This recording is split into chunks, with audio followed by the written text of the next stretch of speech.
السلام علیکم ورحمۃ اللہ وبرکاتہ۔ الحمد للہ رب العالمین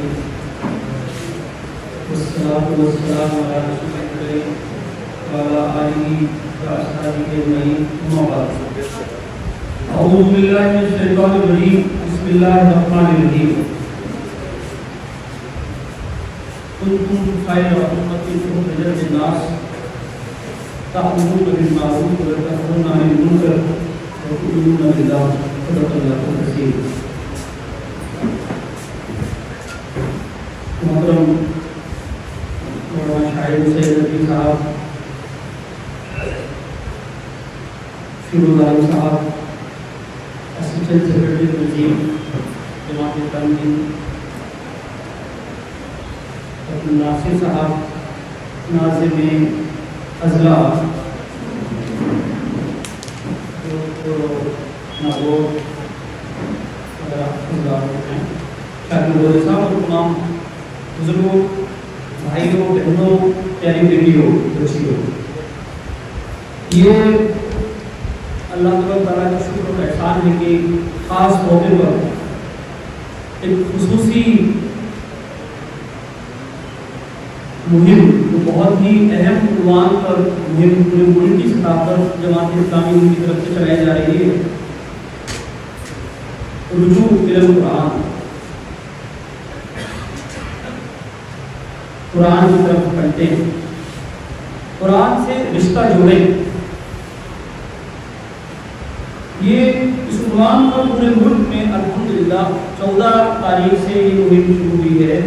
اور 23 تاریخ تک چلی۔ حالانکہ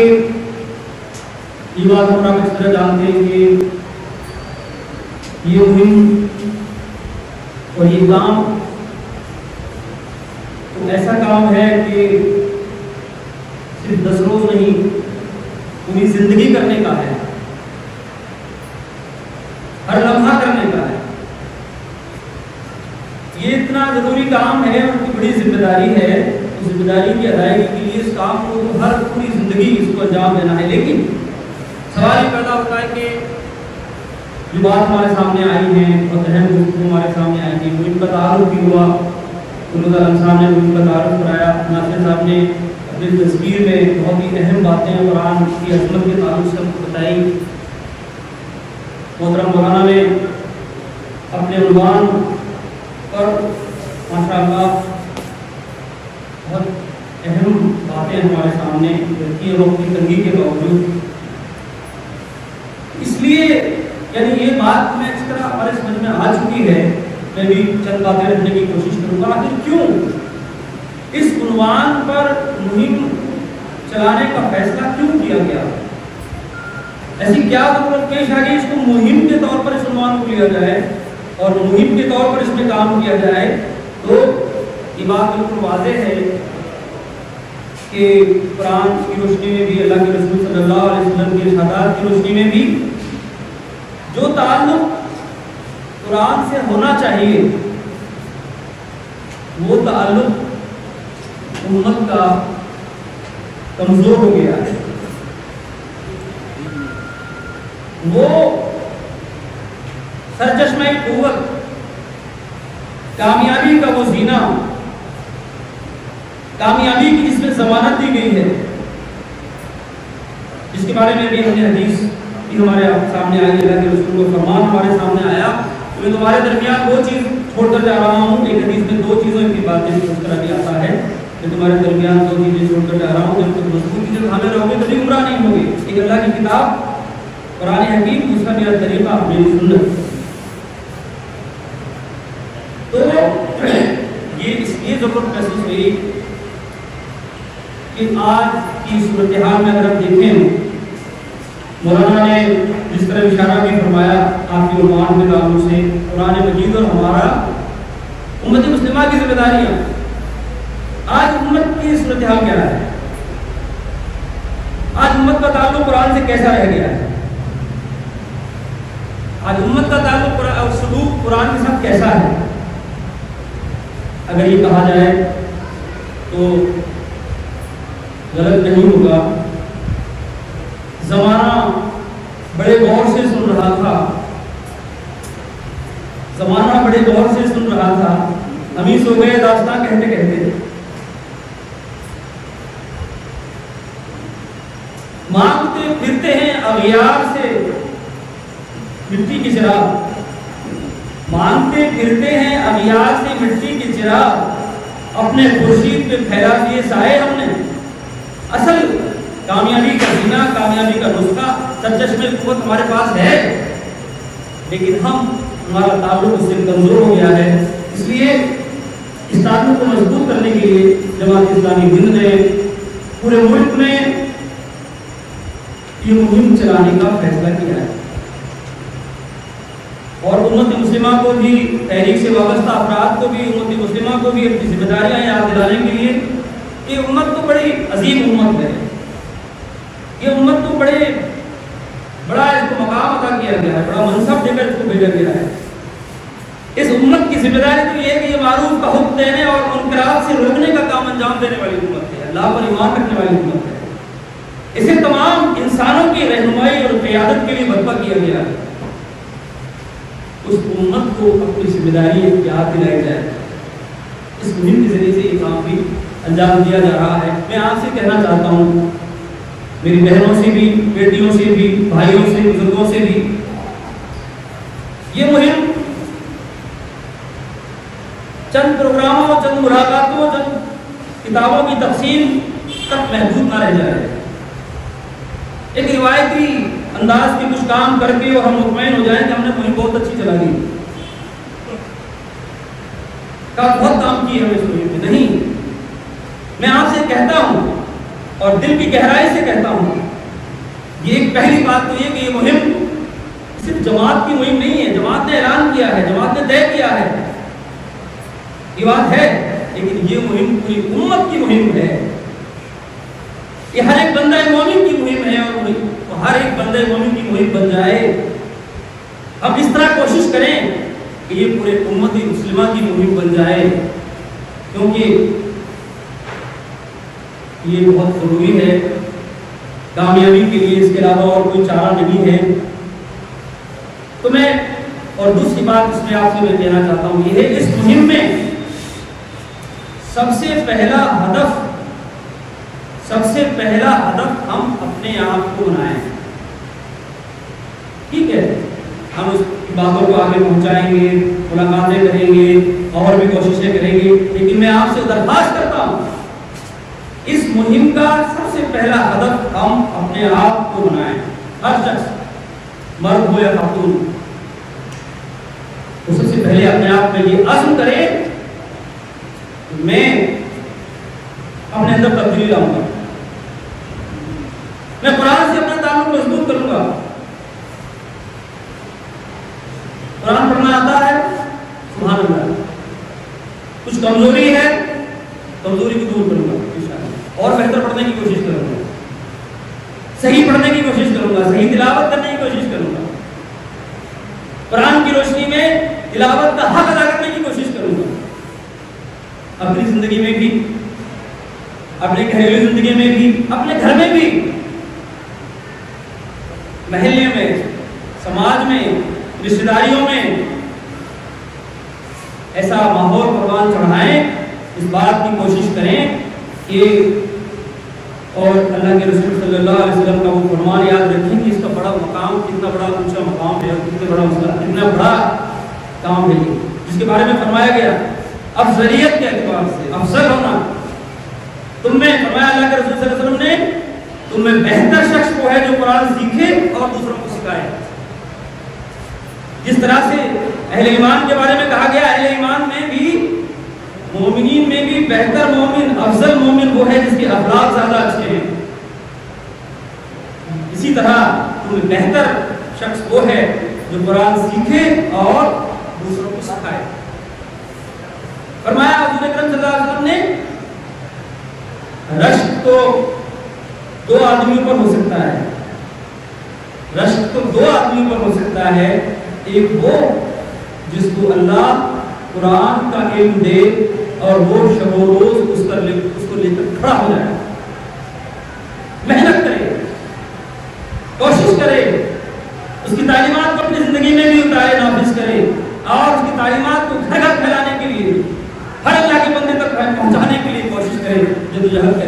یہ ہماری آپ کی ذمہ داری ہے، اور ہمارا یہ پروگرام کامیاب ہوگا انشاءاللہ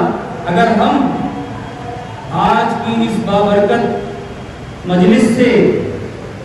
یہ عہد کر کے جائیں گے، یہ وعدہ کر کے جائیں گے اللہ سے کہ اللہ ہم سے جتنی کوتاہیاں ہو گئی ہیں، کمزوریاں ہو گئی ہیں تو ہمیں معاف فرما، اب ہم آگے کوتاہی نہیں کریں گے، ہم قرآن کے پیغام کو لے کر کے اٹھ کھڑے ہوں گے، ہر اعتبار سے تن من دھن سے محنت کریں گے انشاءاللہ، تو ضرور اللہ تبارک و تعالیٰ راستہ نہیں، اللہ تبارک و تعالیٰ راستے کھول دے گا۔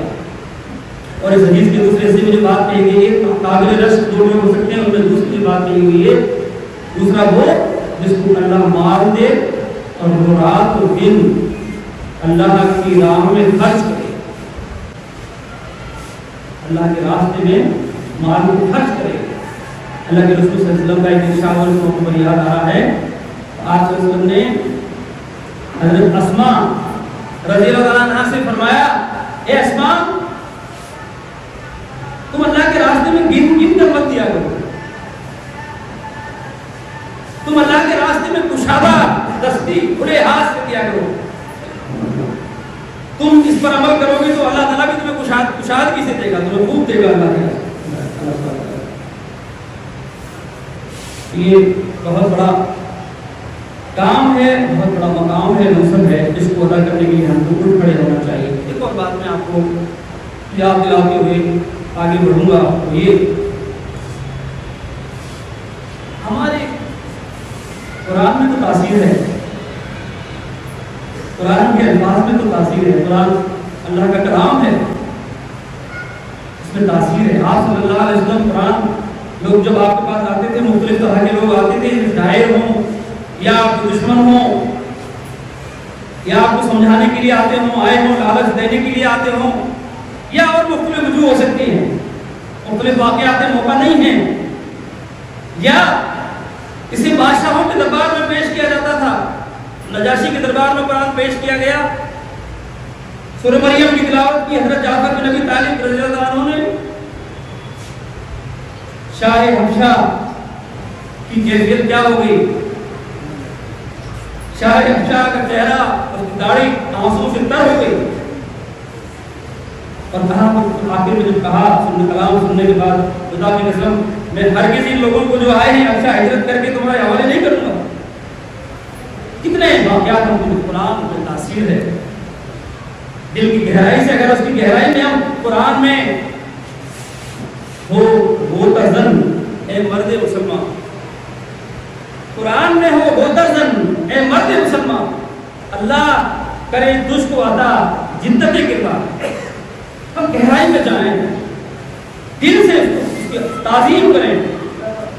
اور اس کی تعظیم میں یہ بات شامل ہے جہاں اس کے حقوق میں بات آتی ہے کہ تلاوت کریں، سمجھ کر پڑھیں، اس پر عمل کریں، اس کی تعلیمات کو پھیلائیں، اس کی تعظیم کریں، اور اس کی تعظیم میں سب سے پہلا نقطہ، سب سے پہلی بات یہ ہے، یہ سمجھ کر پڑھیں، ایک تو یہ اللہ کا شکر ادا کریں، اے اللہ تیرا کرم ہے کہ تو نے مجھے اس لائق بنا کہ میں تیرے کلام، میں تجھ سے ہم کلام ہو رہا ہوں، میں تیرا کلام پڑھ رہا ہوں، مجھے توفیق تجھ نصیب فرمائے، اور یہ بات ذہن میں رہے کہ میں جو یہ پڑھ رہا ہوں اس کلام کو، یہ اللہ کا کلام ہے، میرے رب کا کلام ہے، خالق کائنات کا کلام ہے، یہ سمجھ کر کے ہم پڑھیں، اس کو غور کریں۔ ہماری باتوں میں تاثیر کیوں نہیں پیدا ہوتی، ہماری باتوں میں اثر کیوں نہیں پیدا ہوتا؟ قرآن ہمیں یاد دلاتا ہے، اس کی طرف بھی ہم، اور اللہ کے رسول صلی اللہ علیہ وسلم کی زندگی خصوصاً سے ہمیں یہ رہنمائی ملتی ہے۔ ایک دائی کی ذمہ داریوں میں یہ بات شامل ہے کہ دائی کے قول و عمل میں تضاد نہیں ہوتا۔ ایک دائی جو دعویٰ کرتا ہے وہ دعوے پر سب سے پہلے خود عمل کرتا ہے۔ سورہ صف میں یہی بات کہی گئی ہے، اہل ایمان سے خطاب کرتے ہوئے، اے لوگوں جو ایمان لائے ہو، تم کیوں وہ بات کہتے ہو جو کرتے نہیں؟ لما تقولون ما لا تفعلون کبر مقتا عند اللہ ان تقولوا ما لا تفعلون۔ اللہ تعالیٰ کو سخت ناپسندیدہ ہے یہ بات۔ ہم اپنے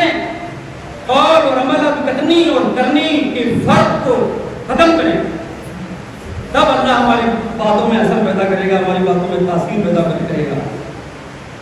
جو ہم عہد کریں، جو وعدہ کریں، جو اللہ سے جو وعدہ کیا ہے، انسانوں سے جو وعدہ کریں، ایمان لا کر ہم نے جو اللہ تعالیٰ سے وعدہ کیا ہے، اس وعدے کو پورا کرنے کی کوشش کریں۔ اللہ تبارک و تعالیٰ ضرور مدد فرمائے گا۔ بزرگوں اور بھائیوں، یہ مہم جس کے بارے میں اس کا تعارف آ چکا ہے، رجوع الی القرآن، رجوع الی القرآن، اس کے مقاصد میں ابھی ہمارے آپ کے سامنے رکھ دیا ہے کہ ہمارا تعلق قرآن سے کیسا ہو، کس طرح سے ہمارا تعلق قائم ہو رہا ہے۔ اس کے مقاصد میں یہ بات بھی شامل ہے، ہماری ذمہ داریوں میں یہ بات شامل ہے، ملک کا مسلم معاشرہ ایک سچا اسلامی معاشرہ بن جائے، سچا قول و عمل سے چلتا پھرتا قرآن کے مطابق معاشرہ بن جائے، اور وہ پورے ملک کی سماج کے لیے، عام انسانوں کے لیے، عام لوگوں کے لیے عملی شہادت دینے لگے۔ یہ ہے وہ معاشرہ، یہ ہے وہ انسان جو قرآن پر عمل کرتے ہیں، یہ ہے وہ لوگ جو اللہ کے رسول صلی اللہ علیہ وسلم کی سیرت مبارکہ پر عمل کرتے ہیں، اس کے مطابق زندگی گزارتے ہیں۔ اس مہم کے مقاصد میں یہ بات بھی شامل ہے، ہم اپنی ذمہ داری کی یاد کریں، امت مسلمہ کو بھی اپنی ذمہ داریاں یاد دلائیں، امت مسلمہ کے مقام اور منصب کی یاد دہانی کرائیں، اور یہ بتائیں کہ یہ امت دائی امت ہے، اسے تمام انسانوں کے لیے برپا کیا گیا ہے۔ تو قولی اور عملی شہادت کے لیے امت تیار ہو جائے۔ تیار ہے مطلب ایک ہم کام ہو رہے ہیں، چیزیں ہو رہی ہیں جس طرح ہونا چاہیے، قرآن سے جیسا تعلق ہونا چاہیے، اور گواہی کا جو کام ہے اللہ نے ہم کو گواہ بنایا ہے، اور گواہی بھی لی جائے گی کل قیامت میں، اس کام کو ہم صحیح طریقے سے انجام دیں، اس کے لیے بھی اس کی مہم کے مقاصد میں یہ بات شامل ہے۔ دوسری بات، حضور اکرم صلی اللہ علیہ وسلم نے قرآن حکیم کے ذریعے ہی امت تشکیل دی تھی۔ انقلاب جو برپا کیا گیا قرآن کے ذریعے ہی کیا گیا تھا، وہ معجزہ قرآن ہی تھا، وہ معجزہ کلام تھا، وہ معجزہ کردار تھا، جس کی بنیاد پر وہ بہترین معاشرہ قائم ہوا، اور بہت بڑی مدت میں نہیں ہوا، بہت لمبی مدت نہیں تھی اس کی۔ غور کر کے دیکھ لیجیے آپ، 23 سال کی مدت کوئی بڑی مدت نہیں ہوتی ہے۔ 23 سال کی ایک قلیل مدت میں جو معاشرہ اور جو انقلاب عظیم برپا ہوا، اس کا آپ اندازہ لگائیے کسی کی وجہ سے، کیا چیز تھی وہ کون سا ہتھیار تھا، وہ کیا چیزیں تھیں؟ وہ اللہ کی کتاب قرآن حکیم تھی، اور اللہ کے رسول صلی اللہ علیہ وسلم کی زندگی تھی، آپ کا طریقہ تھا،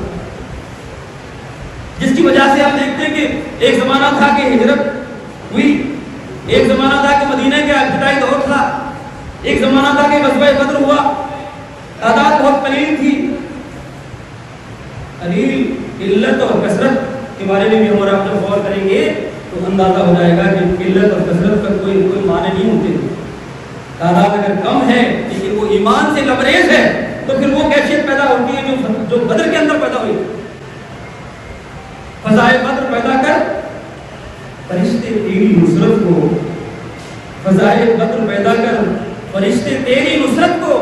اتر سکتے ہیں گردوں سے، قطار اندر قطار اندر۔ اللہ کی مدد آنے کو تیار ہے، اللہ مدد کرنے کو تیار ہے، اللہ کا وعدہ ہے، اللہ کا وعدہ سچا ہے۔ ہم مدد کے مستحق بن جائیں، ہم اللہ کو راضی کریں، اللہ کو خوش کریں، وہ کام کریں جو اللہ چاہتا ہے، وہ زندگی گزاریں جیسی زندگی گزارنے کے لیے اللہ تعالیٰ ہمیں حکم دیتا ہے۔ تو قرآن اس مہم کے مقاصد میں یہ بات بھی ہے کہ ہم قرآن اور سنت کی بنیاد پر اسلامی معاشرے کی تشکیل کے لیے جدوجہد کریں۔ اس عظیم یاد رہے ہم کو، یہ بات ہم یاد رکھیں کہ اس عظیم نعمت خداوندی کے ہم سب وارث ہیں۔ اسی کتاب کی امانت اور شہادت کے لیے یہ امت برپا کی گئی، اور اسی میں سربلندی اور ترقی کا راز ہے، اور یہی نجات کا سامان کے لیے نجات کا ذریعہ بھی ہے۔ دنیا میں سربلندی بھی اسی سے ملے گی، آخرت میں کامیابی بھی اسی سے ملے گی، اس کے علاوہ کوئی اور طریقہ نہیں ہے، کوئی اور راستہ نہیں ہے۔ اور فرمایا اللہ کے رسول صلی اللہ علیہ وسلم نے ارشاد فرمایا، اللہ تبارک و تعالیٰ اس کتاب کے ذریعے بعض قوموں کو اوپر اٹھائے گا اور بعض کو پستی میں پھینک دے گا۔ قرآن مجید دنیا میں سربلندی اور آخرت میں فلاح کی راہ دکھاتا ہے۔ جو لوگ قرآن سے اپنا تعلق قائم کر لیتے ہیں، سورہ البقرہ کا مطالعہ کریں گے، آپ غور کر کے دیکھیے، سورہ بنی اسرائیل میں آیت نمبر 9 میں فرمایا گیا، حقیقت یہ ہے کہ یہ قرآن وہ راہ دکھاتا ہے جو بالکل سیدھی ہے۔ جو لوگ اسے مان کر بھلے کام کرنے لگے انہیں یہ بشارت دیتا ہے کہ ان کے لیے بڑا اجر ہے، انہیں خوشخبری دیتا ہے، بڑے اجر کی خوشخبری دیتا ہے۔ اور اسی میں اس سے اگلی آیت نمبر 10 میں جو بات کہی گئی ہے، اور جو لوگ آخرت کو نہ مانیں انہیں یہ خبر دیتا ہے کہ ان کے لیے ہم نے دردناک عذاب مہیا کر رکھا ہے۔ اللہ تعالیٰ ہمیں کامیاب لوگوں میں شمار فرمائے، جن لوگوں کو خوشخبری دی گئی ہے، جن کو بشارتیں ہیں دنیا میں سربلندی اور آخرت میں بھی کامیابی کی۔ سورہ صف کا مطالعہ کریں گے تو سورہ صف میں بھی ہمیں بہت سارے سورۃ قرآن حکیم میں ہمیں یہ بات واضح طور پر ہمارے سامنے آتی ہے کہ دراصل کامیابی کا اصل راستہ، کامیابی کا اصل جینا کیا ہے۔ ایک اور بات آخری چند لمحات میں ایک اور ضروری بات کہہ کر اپنی بات کو میں مکمل کروں گا انشاءاللہ، تو یہ ہے کہ ہم ایک بات کو اور یاد رکھیں، امت کو یاد دلائیں، ایک کمزوری اور ایک ہم کو معلوم ہے کہ اللہ تبارک و تعالیٰ نے ہم سے پہلے اس کام کے لیے بنی اسرائیل کو چنا تھا۔ سب کچھ اترا یاد ہے، سب جانتے ہیں، پڑھتے ہیں، سنتے ہیں، لیکن یہ بھی ہمیں معلوم ہے کہ بنی اسرائیل کو معزول کر دیا گیا اس مقام سے اور منصب سے۔ قرآن میں اس حیثیت سے گہرائی سے مطالعہ کریں، آخر وہ کیا وجوہات رہی، کس طرح انہوں نے حق اس ذمہ داری کو ادا نہیں کیا، انبیاء کو ستایا، قتل کیا، اور